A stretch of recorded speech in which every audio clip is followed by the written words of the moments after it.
A Copa do Brasil sempre foi cenário de verdadeiras zebras. Mas, sem dúvida, a maior de todas ocorreu em 2004, quando Santo André surpreendeu o Flamengo em pleno Maracanã, vencendo por 2-0 e conquistando o título. Um feito simplesmente impressionante, que fez com que clubes de menor expressão começassem a acreditar que o torneio poderia ser mais do que um sonho impossível. Um desses clubes foi o Paulista de Jundiaí, impulsionado pela excelente campanha no Campeonato Paulista de 2004, na qual, sob o comando do ex-goleiro Zete, aplicou 4-0 sobre o Santos e eliminou o Palmeiras nas semifinais. O time chegou à decisão diante do São Caetano, mas acabou derrotado nos 2 jogos, 3-1 e 2-0, ficando com o vice-campeonato. Para 2005, a diretoria manteve a espinha dorsal do elenco. Nomes como o lateral direito Lucas, o zagueiro Danilo, o meio-campista Amaral e o meio-atacante Márcio Mossoró permaneceram, ao lado de outros jovens promissores, Rafael, Fábio Gomes, Christian, Juliano e Léo, totalizando 8 atletas de até 24 anos. Uma base jovem e determinada, ideal para um torneio de tiro curto como a Copa do Brasil. O primeiro adversário foi o Juventude, então integrante da Série A. No primeiro jogo, em Jundiaí, o Paulista pressionou, mas só conseguiu o gol da vitória nos acréscimos, em cobrança de pênalti de Davi, 1-0. No Alfredo Jaconi, bastava um empate para avançar, e o placar de 1-1 com gol de Jefferson Batista garantiu a vaga na segunda fase. Lá, o rival foi o Botafogo, que buscava reerguer-se após retornar da Série B em 2002. Em casa, o Paulista não se intimidou diante do tradicional clube carioca, abriu o placar com um belo gol de Márcio Mossoró e segurou o empate em 1-1, deixando tudo em aberto para o Maracanã. No Rio, Léo, ex-jogador do Glorioso, marcou logo no início, mas o Botafogo igualou. Christian, em cobrança de falta perfeita, fez 2-1. O adversário empatou novamente, e o goleiro Rafael brilhou com uma defesa espetacular aos 42 minutos do segundo tempo, garantindo o empate em 2-2 e a classificação paulista pelo critério do gol fora de casa.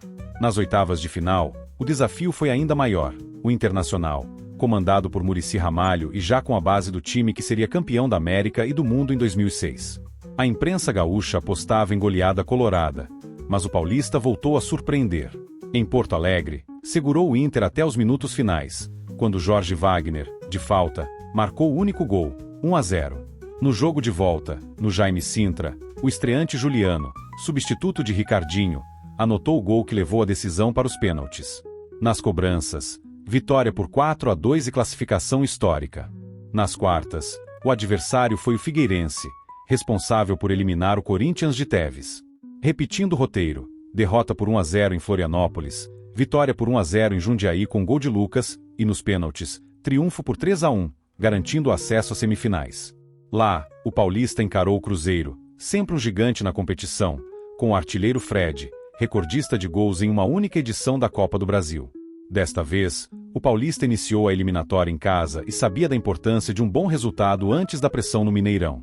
Logo aos 5 minutos, Christian fez 1-0.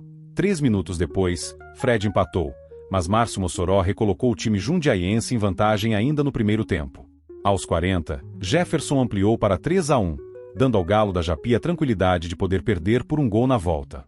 No Mineirão, diante de mais de 35 mil torcedores, o Cruzeiro saiu na frente com Kelly, aos 7 segundos, e Fred, aos 16, virou para 2-0, placar que levaria a decisão a depender do critério do gol fora. Ainda aos 36, Fred marcou novamente, 3-0, e parecia encaminhar a vaga cruzeirense. No intervalo, porém, Wagner Mancini usou um exemplo histórico para inflamar seu time. Mostramos aos jogadores o exemplo do Milan e Liverpool, quando o Milan vencia por 3-0, e o Liverpool conseguiu empatar e acabou levando o troféu nos pênaltis, no milagre de Istambul, revelou o treinador ao Sport TV. Inspirados, os jogadores voltaram com outra postura. Com apenas 1 minuto de jogo, Christian cobrou falta ensaiada. A barreira abriu e a bola encontrou as redes do goleiro Fábio, 3-1. 3 minutos depois, nova falta, nova barreira aberta, e Christian mais uma vez colocou a bola nas redes aproveitando o desvio, 3-2. Foi o milagre do Mineirão. O 3-2 se manteve, e o agregado de 5-4 levou o Paulista à sua melhor campanha na história do torneio. Na decisão, o adversário foi o Fluminense, campeão carioca sob o comando de Abel Braga, com nomes como o goleiro Kleber, os laterais Gabriel e Juan, o meia Fernando e os atacantes Tuta e Diego Souza. Apesar do favoritismo tricolor, o Paulista contava com o fator casa. O primeiro jogo seria em Jundiaí. Diante de quase 15 mil torcedores no Jaime Sintra, o Galo da Japi ditou o ritmo, mas o nervosismo impediu gols no primeiro tempo. No intervalo, Abel Braga não escondeu a frustração.